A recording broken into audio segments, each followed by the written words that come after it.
আল্লাহর নবীর বেলায় যাই।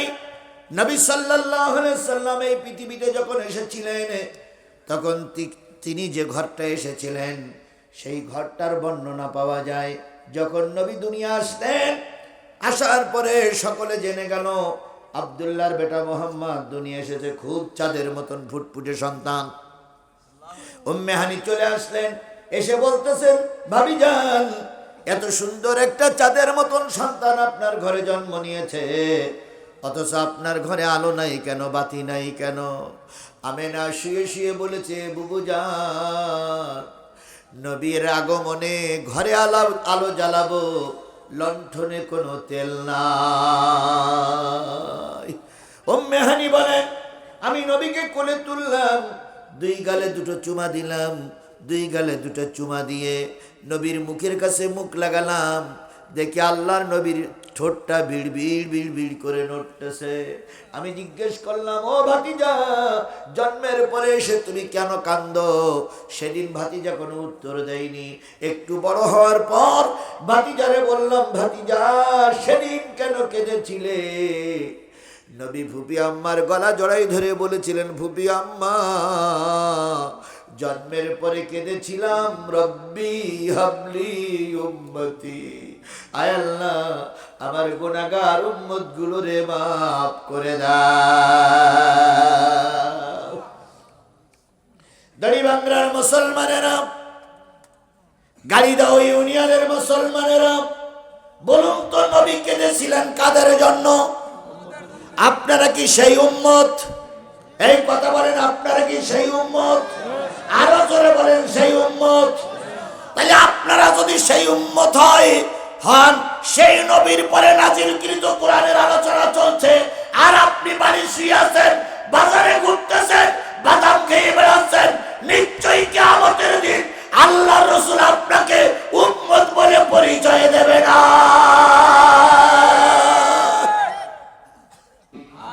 আর একটু সামনে যান, আল্লাহর নবী উহুদের যুদ্ধে গিয়েছিলেন জাতির কল্যাণের জন্য, জাতির মুক্তির জন্য। কথা বলেন ঠিক না বেঠিক? নবী সাল্লাল্লাহু আলাইহি ওয়াসাল্লাম উহুদের ময়দানে গেলেন। উহুদের ময়দানে যে ব্যাপকভাবে মাইর খাইলেন, হাদিস শরীফে পাওয়া যায়, আল্লাহর নবী উহুদের ময়দানে গর্তের ভিতরে ভুট হয়ে পড়ে গিয়েছিলেন। হেলমেট ভেঙে গেছে, গায়ের হেলমেট ভেঙে কড়া ভিতরে ঢুকেছে, দাঁত ভেঙে গেছে, দান ভাঙা নবী, কড়া ভাঙা নবী, কড়া ভিতরে ঢুকে পড়া নবী গর্তের ভিতরে কি হয়ে পড়ে আছেন? ভুট হয়ে, পা দুই কান উপরে, মাথা নিচে, আল্লাহ নবীর রক্ত ঝরতেছে। নবী গর্তের ভিতর থেকে ডেকে ডেকে বলতেছে, ফাতেমা, বাবারে ভুলে যেও না, তাড়াতাড়ি কোথায় আছো, ছুটে এসে দেখো, তোমার বাবা গর্তের ভিতরে ভুট হয়ে পড়ে আছে। মায়ার নবী, দয়ার নবী ভুট হয়ে পড়ে গেছে, ছোট দুইটা পা নাড়াই। এমত অবস্থায় ফাতেমা ছুটে আসলেন, সাহাবীদেরকে বললেন, কে কোথায় আছো, চলে এসো, আমার বাবা মনে হয় মারাই গেছে।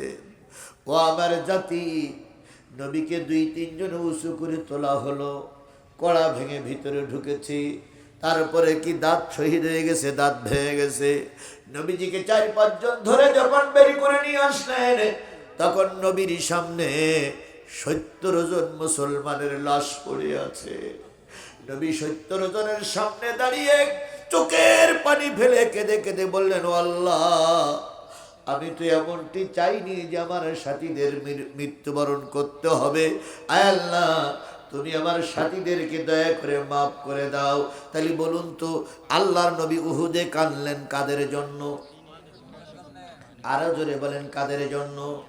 তাহলে সেই উম্মত যদি আমরা হয়ে থাকি, সেই উম্মত, সেই নবীর কথা হচ্ছে। তুমি বাড়িতে ঘুরে বেড়াচ্ছ, বাড়িতে বসে আসো, কিয়ামতের দিন নবীর দরবারে মুখ দেখানো। বলুন তো, উহুদের ময়দানে রাসূল গিয়েছিলেন কিসের হেলমেট পরে? লোহার টুপি পরে। আপনার আর আমার মাথায় কিসের টুপি? সত্তার ভাইয়ের মাথায় কিসের টুপি? প্রিন্সিপালের মাথায় কিসের টুপি? আর আল্লাহর নবীর মাথায় কিসের টুপি? তাহলে আল্লাহর নবী এই টুপি খুলে লোহার টুপি পরেছিলেন, কিসের বিধান চালু করার জন্য? জোরে বলেন কিসের বিধান চালু করার জন্য? শেরপুরের মুসলমান শপথ নিতে হবে, আবারও যদি কোরআনের আইন চালু করার জন্য এই টুপি পরে এই টুপি ফেলাই রেখে যদি ওই লোহার টুপি পরতে হয় তবুও রাজি, তবুও দেশটারে জালেমের কাছে আর ফিরত দেব না।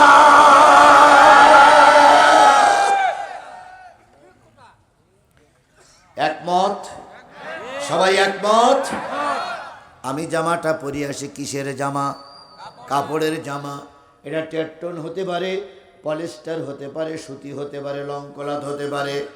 আর নবী জামা পরেছিলেন লোহার জামা। বলুন তো আমার সেই নবী ভালো না খারাপ? তাহলে সেই নবী